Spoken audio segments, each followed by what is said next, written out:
Welcome to my channel briquette multi resource official. आजकल सभी को पैसे बनाने हैं, सभी चाहते हैं कि हम पैसे कमाएं, अच्छा पैसा बनाएं, बिजनेस करें, लेकिन इन्वेस्टमेंट कोई नहीं जानना चाहता। इन्वेस्टमेंट का आखिर तरीका सही क्या होता है, इन्वेस्टमेंट और लिएबिलिटीज़ में आखिर फ़र्क क्या होता है। होता क्या है कि आमतौर पे कोई भी आदमी अगर पैसे कमाता है तो कहीं ना कहीं वो लिएबिलिटीज़ पाल लेता है और वो समझता है कि ये हम पैसे हम कमा रहे हैं तो हम इन्वेस्ट कर रहे हैं। तो आपको मैं इन्वेस्टमेंट और लिएबिलिटीज़ में एक फ़र्क बता देता हूँ। इन्वेस्टमेंट क्या होता है कि इन्वेस्टमेंट हम अगर किसी चीज़ को खरीद के अपने लिए करते हैं, अपने शौक़ को पूरा करने के लिए या अपनी ज़रूरत के लिए, तो हमारा लिएबिलिटीज़ पालना होता है।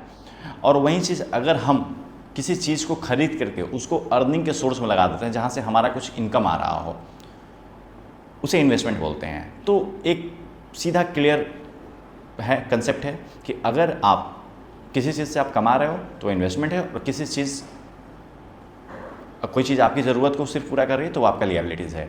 अब होता क्या है, जैसे कि हम अगर शुरू में ही बहुत लोग ऐसा करते हैं कि कुछ उनके अच्छे इनकम आ रहे हो तो वो शुरू में ही वो अपने लिए अच्छे कपड़े, अच्छे जूते, अपने लिए गाड़ी खरीद लेते हैं, अपने लिए अच्छा घर रेंट पे कर लेते हैं या अपने लिए घर खरीद लेते हैं। तो ये अपने ऊपर लिएबिलिटीज़ पे खर्च करना हुआ। लेकिन वहीं एक चालाक आदमी क्या करता है कि अगर उसकी इनकम में ग्रोथ हुआ तो वो क्या करता है कि वो पहले इन्वेस्टमेंट की तरफ जाता है। वो अगर किसी चीज़ को लेगा, अगर गाड़ी भी खरीदेगा तो गाड़ी को रेंट पे लगा देगा। तो उससे क्या होता है, वो एक गाड़ी, दो गाड़ी, तीन गाड़ी, एक समय में ऐसा आएगा कि वो बड़ा टूर्स एंड ट्रैवल्स बना लेगा वो।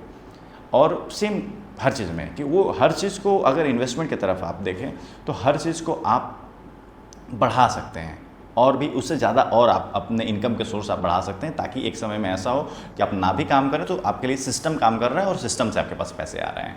लेकिन हम आमतौर पे ये चीज़ भूल करके हम लिएबिलिटीज़ की तरफ लिएबिलिटीज़ इतनी पाल लेते हैं कि एक समय में हमारे ऊपर इतना प्रेशर आ जाता है कि हम प्रेशर में जो हमारी लिएबिलिटीज़ भी, जैसे हमने गाड़ी खरीदी कि उनको भी सेल करना पड़ता है, हमारे पास जो घर होता है घर भी बेचना पड़ता है, कभी कभार ऐसा भी होता है। तो आप हमेशा समझो कि इन्वेस्टमेंट का मतलब क्या होता है और इन्वेस्टमेंट हमें क्यों करना चाहिए। इन्वेस्टमेंट हमें अपने फ्यूचर को सिक्योर करने के लिए, ताकि हम कभी भी किसी के साथ भी प्रॉब्लम्स आ सकती है, क्राइसिस आ सकता है, तो आप उस समय अपने इन्वेस्टमेंट का यूज़ करके आप अपने आप को सेफ जोन में लेके जा सको। तो सेफ जोन में रहने के लिए हमेशा इन्वेस्टमेंट करो। और अगर आप सेफ जोन में नहीं रहना चाहते हो, आप चाहते हो कि आप हमेशा परेशान रहो, तो आप अपने ऊपर लिएबिलिटीज़ पालो। सोचना आपको है कि सेफ जोन में रहना है या फिर अनसेफ जोन में। Thank you.